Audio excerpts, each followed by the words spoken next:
December 1948, Hancock Park, Los Angeles, 3:00 a.m. Maria Cole woke to orange light flickering through the bedroom curtains of their new home. For a confused, sleep-addled moment, she thought it was dawn breaking early. Then she registered the wrongness of it. The light was too bright, too warm, moving in a way sunlight didn't, and she smelled smoke, not distant wildfire smoke, but close, chemical, gasoline. She shook Nat awake, her hand urgent on his shoulder. Nat, wake up, there's something burning outside, right outside. They ran to the window, their new bedroom window in their new house that they'd moved into just 14 hours earlier, and looked down at their front lawn. What they saw would define everything that came after. A wooden cross, 8 feet tall, constructed from 2x4s bound with wire, wrapped in gasoline-soaked cloth, burning bright and terrible in the center of their carefully manicured lawn. The flames cast dancing shadows across the Spanish Colonial Revival mansion they'd paid $85 for. Across the street, in the darkness beyond the fire's reach, silhouettes stood watching. 5, maybe 6 people, neighbors, not calling for help, not running to put out the fire, just watching, witnessing, making sure the message was received. Maria's hand found Nat's in the darkness. Her fingers were trembling. They're trying to scare us. This is the Klan. They're threatening us. I know, Nat said quietly. His voice was steady in a way that suggested enormous effort to keep it that way. His jaw was so tight she could see the muscle flexing even in the firelight. It's working. I'm scared. Welcome to Hancock Park. Welcome to being the first black family in Los Angeles' most exclusive white neighborhood. Welcome to the fight that would define whether Nat King Cole's success meant anything beyond record sales and concert applause. Before we dive into the story of how Nat bought an $85 mansion in 1948, America's whitest, wealthiest neighborhood, faced a burning cross and systematic harassment, and responded with one of the most perfect comebacks in civil rights history, let me ask, where are you watching from? Drop a comment, because this story about standing your ground when hatred tries to push you out is as relevant today as it was 76 years ago. The story had started 6 months earlier in summer 1948. Nat King Cole was at the peak of his early career. The Christmas song had been a massive hit. His trio was selling out venues nationwide. Money was coming in faster than he'd ever imagined growing up in Chicago's South Side. He and Maria were living in a nice house in a nice neighborhood, but nice wasn't what Nat wanted anymore. He wanted what success was supposed to buy, the best, the finest, the kind of address that announced you'd made it.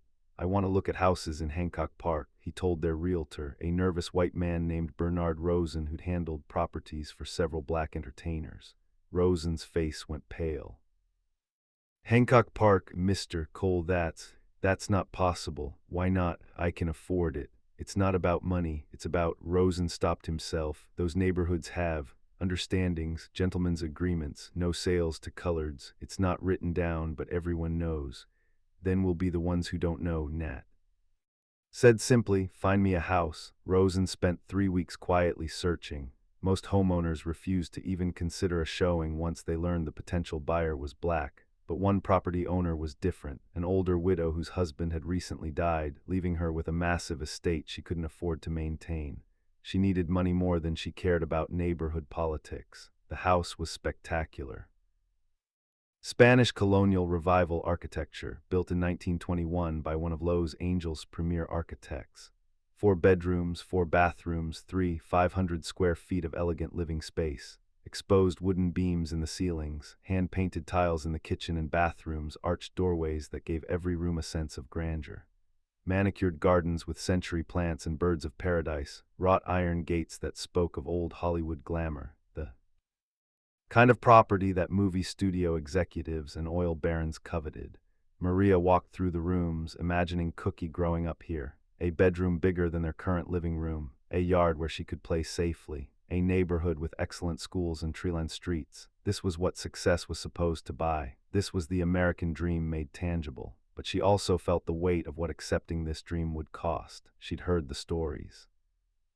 She knew what happened to black families who tried to cross invisible lines. She'd read about the bombings in other cities, the fires, the violence. She loved this house, but she wasn't sure she loved it enough to die for it. Nat, she said quietly when they were alone in what would be the master bedroom, are you sure about this? Really sure? Because once we do this, there's No going back, they won't just dislike us, they'll hate us, they'll try to hurt us. Nat stood at the window looking out at Muirfield Road. The street was empty, peaceful, beautiful, for now. I've thought about nothing else for 3 weeks, he said. I've run through every scenario, I know what we're walking into. But Maria, if we don't do this, if people like us, with money and lawyers and some protection from public attention, if we don't push these boundaries, they'll never move. Someone has to be first. Why us? Because we can. Most people can't afford this fight. We can. That's not a burden. That's an obligation. The asking price was $85, equivalent to over $1 million in future currency. More than most black families in America could dream of spending on a house. But Nat could afford it. His recordings were selling. His tour were packed. He had the money. I'll take it, Nat said after one viewing. Mr. Cole, you should know what you're getting into, the widow said quietly. The neighborhood won't accept this. The Hancock Park Property Owners Association will fight it. Your family will face difficulties. We'll manage, Nat replied. The sale closed in November 1948. The moment the deed transferred, the neighborhood exploded. Within 48 hours, the Hancock Park Property Owners Association called an emergency meeting. Over 200 residents attended, filling the community center to capacity. The topic, the Negro problem on Muirfield Road. A man named Howard Caldwell, association president, led the meeting. We have worked for decades to maintain the character and value of this neighborhood. He announced, a single sale to an undesirable element threatens everything we've built. Undesirable element was code. Everyone knew what it meant. The association drafted a petition demanding Nat resell the property immediately. They hired lawyers to research whether any covenant or zoning law could void the sale. They sent delegations to Nat's door, polite on the surface, threatening underneath. Mr. Cole, we understand you're a successful entertainer. Surely you can find a suitable home in a more appropriate area. We're prepared to help you recoup your purchase price. Nat's response was polite but immovable. I bought this house legally. My family and I will be moving in as planned. The threats became more explicit. Anonymous letters arrived warning that accidents could happen to homes where they don't belong. Phone calls in the middle of the night, heavy breathing and whispered slurs. One letter included a photograph of the house with a target drawn over it. Maria was terrified. Maybe they're right. Maybe we should find somewhere else, somewhere safer for Cookie. Natalie Cookie was 7 years old, too young to fully understand why people hated them, old enough to sense the tension. If we leave now, Nat said, we prove them right. We prove that money and success don't matter if your skin is the wrong color. We prove the barriers work. But what if they hurt Cookie? What if? Then we'll deal with it, but we won't run before they even try. Moving day was December 15, 1948, a Wednesday. The moving trucks arrived at 8:00 a.m. sharp, 2 large trucks bearing the belongings of a family that had every legal right to move into this neighborhood but no social permission whatsoever. By 8:30, neighbors had gathered on their lawns and porches, watching in hostile silence. No one offered help carrying boxes. No one brought welcoming cookies or introduced themselves. They just stared, a wall of silent judgment and barely suppressed rage. One woman, Mrs. Elizabeth Patterson, from directly across the street, a widow in her 60s who lived in Hancock Park since 1925, stood on her porch with arms crossed tightly across her chest. Her face was set in an expression of disgust, as if she were watching something obscene happen in broad daylight. When Maria, trying to be neighborly despite everything, tried to smile and wave at her, Mrs. Patterson turned deliberately and went inside her house, slamming the door hard enough for the sound to carry across the street. The message was unmistakable. You're not welcome. Cookie, 7 years old and excited about the new house with the big yard, asked her mother why the lady looked so angry. Is she sick, Mommy? Maria knelt down to her daughter's level. No, sweetheart, she's just surprised to see us here. It'll be okay. But Maria wasn't sure it would be okay. The hatred radiating from those gathered neighbors was palpable, physical. She felt it like heat from the December sun, except this heat was cold, freezing her out. By nightfall, everything was moved in. Nat, Maria, and Cookie ate dinner in their new dining room, trying to feel the triumph they should have felt. But the tension outside was palpable. Groups of neighbors stood in clusters on the sidewalk, talking in low voices, occasionally glancing at the house. It's like we're in a fishbowl. Maria said, let them look, Nat replied. They'll get tired of it. That night at 3:00 a.m. they woke to the burning cross. The fire department came eventually after neighbors called in a brush fire, forcing them to respond. They put out the flames without commenting on what the cross obviously meant. The police came too, took a brief report, and left within 20 minutes. "Aren't you going to investigate?" Maria asked the officers. "Someone committed arson on our property. Someone threatened us. We'll look into it, ma'am," one officer said in a tone that made it clear they wouldn't. "Probably just kids. You know how it is." "No," Nat said quietly. "I don't know how it is. Explain it to me." The officer looked uncomfortable. "Just, maybe keep a low profile for a while. Let things settle down." Translation: don't make waves, accept the intimidation, know your place. The next morning, Nat called a press conference. Reporters filled the lawn, the same lawn where the cross had burned hours earlier. The charred wood was still visible in the grass. "Mr. Cole, do you regret purchasing this home?" One reporter asked. "Not at all." "Will you be moving out due to the harassment?" "No." "What do you say to neighbors who claim your presence lowers property values?" Nat paused. This was the moment. He could be diplomatic. He could appeal to their better nature. He could try to win them over with charm and reasonableness. Instead, he told the truth with perfect, devastating wit. "I want to make something clear," he said. "I didn't move to Hancock Park to be with these people. I moved here to be away from them. Not interested in being social with my neighbors. I'm interested in being antisocial." The line landed like a thunderclap. Reporters scrambled to write it down. The neighbors who'd gathered to watch the press conference looked stunned. Maria, standing beside Nat, suppressed a smile despite her fear. The quote made national headlines within hours. "Nat King Cole, I moved here to be antisocial." Some newspapers praised his defiance. Others criticized him for being provocative. But everyone understood what he was really saying. "I don't need your approval. I don't want your friendship. I just want to live in the house I legally purchased, and you're going to have to accept it." The harassment didn't stop. If anything, it intensified. The garbage collection truck somehow forgot to service the Cole house every week. Nat had to hire private waste removal. The public services that ran like clockwork for every other Hancock Park resident mysteriously malfunctioned when it came to Muirfield Road's newest occupants. Police patrols that normally cruised the neighborhood every few hours seemed to avoid their street. When Nat called to request increased security given the threats, he was told resources were stretched thin. Socially, the isolation was total. Cookie's classmates at the local elementary school were forbidden by their parents from playing with her. She'd come home crying, asking why the other girls wouldn't talk to her. "Because they're scared," Maria told her daughter, not mentioning that she was scared too. Nat watched his family suffer and felt the weight of his decision. He'd brought them into this. He'd insisted they could handle it, but watching Cookie's confusion, seeing Maria's exhaustion from constant tension, he wondered if he'd been wrong.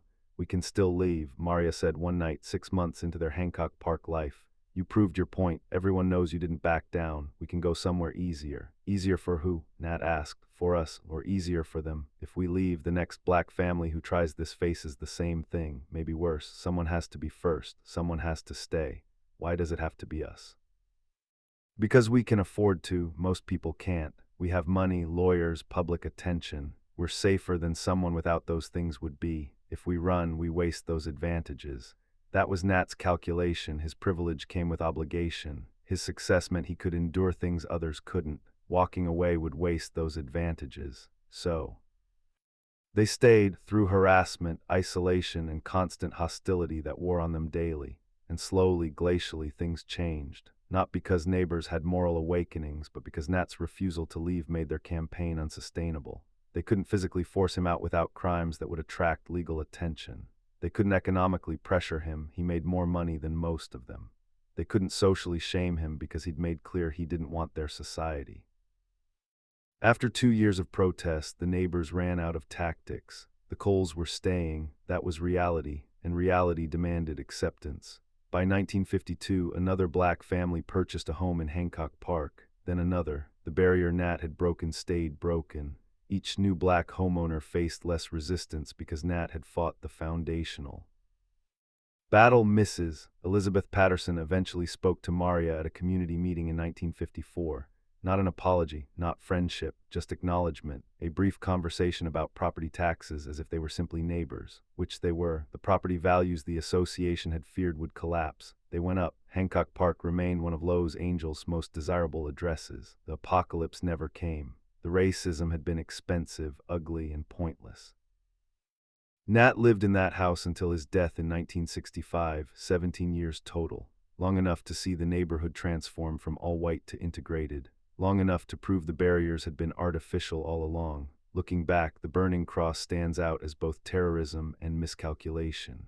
The neighbors thought fear would work. They didn't understand that Nat had already decided before buying the house. He'd calculated the cost and accepted it.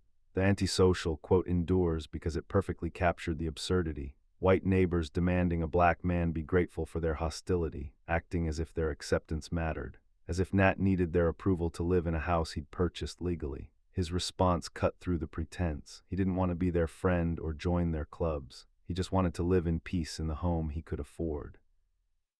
Their opinion was irrelevant. When Nat died in 1965, obituaries mentioned the Hancock Park fight alongside his music, not as a footnote but as evidence of courage beyond entertainment.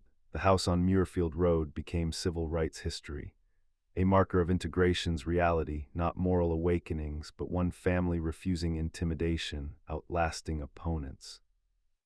Through stubbornness, today Hancock Park is diverse. Black, Asian, Latino families live there without crosses burning. The neighborhood that defined itself by whiteness now defines itself by affluence regardless of race. That change didn't happen naturally. It happened because Nat bought a house in 1948 and refused to leave when they burned a cross on his lawn. It happened because he responded to terrorism with wit, to hostility with persistence, to hatred with the simple insistence that he belonged anywhere he could legally afford to be. They burned a cross thinking it would drive him out. Instead, he stayed 17 years and opened the door for everyone who came after. That's how you make hatred regret itself, not by defeating it in one dramatic confrontation, but by refusing to let it win day after day, year after year, until it exhausts itself against your refusal to move.